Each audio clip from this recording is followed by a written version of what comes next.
So AEW has had all sorts of problems. Um, Jason, would you like to enlighten the dozens who may not be following it exactly what some of those problems currently are? Well, a lot of it comes down to, unfortunately, something that we had previously talked about. I mean, Dave, I want to say it was like over a year ago. I think that I think we first started delving into, holy shit, there's some problems with AEW at the time that CM Punk lost his at that press scrum in, I think it was October or November of last year. I'm And thinking, in and in if I haven't fairness, guessed. everyone was saying that there was big problems with AEW at that time too. Well, We weren't that's unique in that sense, but no, but it was the first time on our podcast that we had said, "What the where we just, it wasn't just, because it's easy to look at CM Punk and go, CM Punk is the problem. But really, that's not accurate. And on our podcast, we actually said, no, this is a Tony Khan problem. Tony Khan is not taking the position of head honcho in charge of his own organization, AEW, in a way that will keep success going and some kind of order going. It was the first time that we were like, there are some real cracks in this system. And as it's gone on, you've seen more and more of this. In the last several months in the wrestling community, especially, you've seen pictures that fans, they put on social media or whatnot of AEW, not just events, live events, but television events that they have to just twist the arms of reality to make it look like people showed up for these television tapings. They're moving audience members. They are contacting people in that area for free tickets, something WCW had to do after a while to make it look like people want to actually attend said televised tapings. I And think some of WWF had to as well. I think in the '90s when they were at their low point. Correct me if I'm wrong there. WWE has had to do it in the last several years. This is nothing new. But what is new is the amount. There are some pictures of venues in this country with AEW showing up for This is television tapings, and by the way, tickets for AEW events are relatively less than WWE events, and they can't get people to the arenas. They can't. They're moving basically background players for each city that you're attending. And by the way, hey, wrestling fans out there, you marks, if you like AEW or just want to see good wrestling, because they do have good wrestling, look into becoming seat filler for AEW because this is a real thing. Okay, and you get it, you attend for free, but they say wear this kind of clothing. It's like an extra. It's like an extra job. You're not going to get paid for it, but you get to see AEW live. So look into that, yo. But that's what they're doing. They're financially in trouble. Some people are saying behind the scenes, AEW has not made any profit any year that they've been in business for the last 3 years, which is shit, the majority of their entire company. I think they went into business in 2019. So Tony Khan is also not able to really seriously control the talent. He's also making a lot of creative decisions that seemingly over the last year in particular suck. And what's interesting about AEW now is it's like the more things change, the more they stay the same.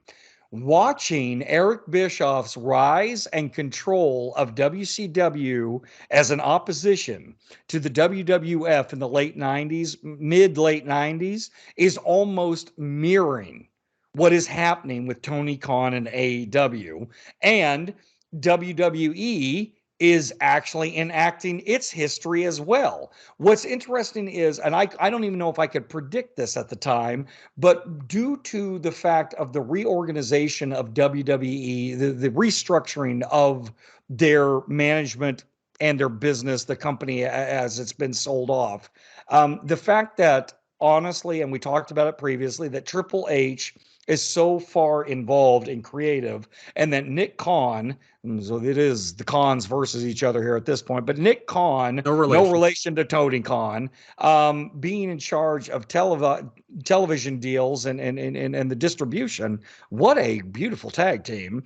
And that the wrestling fans have now solidly started to turn their eyes to NXT and WWE in seeing how much that Triple H is turning WWE into what it always should have been, which is a much, much epic, larger version of Mid Atlantic wrestling. Can I add to So that it's, as yes, well? sir. Sir.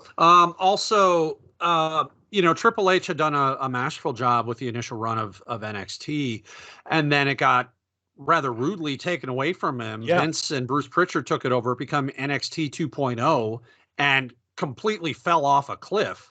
And by all accounts, I stopped watching at that point, but by all accounts, it was horrible. Now, in the interim, since then, Shawn Michaels has become basically the man in charge of NXT and booking it and training and just kind of overseeing the operations and stuff.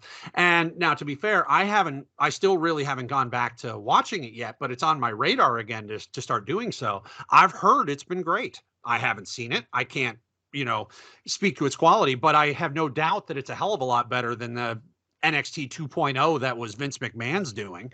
So, Shawn Michaels, big friend of Triple H, also a mentor to Triple H back in the day, is now the one handling Triple H's, former baby as well. And by all accounts, that's been going well. Yeah, absolutely. So it's very interesting that all of the wrestling marks out there are now looking towards WWE, the former evil empire, as the really up and coming and remarkable outsiders there, that they're rebelling against AEW, going back to who owns tried and true professional wrestling through and throughout, which is the WWE. And it is interesting because if it comes down to Tony Khan versus Triple H, well, if Triple H has the capacity to run shit the way he's always wanted to run it, with his patience and his behavior, his attitude, his mental aptitude to wrestling and storytelling, Tony Khan's he's in real trouble. And so the thing is that it is just interesting that a lot of you have commented, and we are finally starting to see a lot of epic cracks in what used to be just an amazing promotion for the last few years, AEW, but that possibly Tony Khan needs to find some sort of inner circle that are not wrestlers, to some kind of infrastructure to take over the creative and the day-to-day dealings with his company, and let him be more a figurehead and get him off the day-to-day dealings, much like it was, estimated with Eric Bischoff many, many years ago. Because when Eric Bischoff was kicking the shit out of WWE, he was kicking the shit out of WWE. When he wasn't, he wasn't. But unlike Eric Bischoff, who did not own WCW, that was owned by Ted Turner, and eventually Time Warner at that Right. time. AEW is owned by the Khans. So it'll be interesting to see if Tony Khan can turn this around. But really, any faults with AEW solidly are landing on his shoulders. And you know how I pissed all over, I guess I'm going to say me, but we talked about pissed all over Ric Flair, either last episode or the episode before last. I can't remember. It was last episode. All of you guys are, not just the dozens that love our wrestling content, but the fans are solidly against not only Ric Flair, but that AEW gave him even a platform. So it's interesting that these decisions to bring in Ric Flair or any of the elderly community from the WCW NWA days is being pissed all over. It just seems like a lot of Eric Bischoff playbook shit only 20, 25 years later. I mean, you almost expect at some point Hulk Hogan, Nash, and the ghost of Scott Hall to show up. Probably Brian Knobs too. Maybe the Booty Man.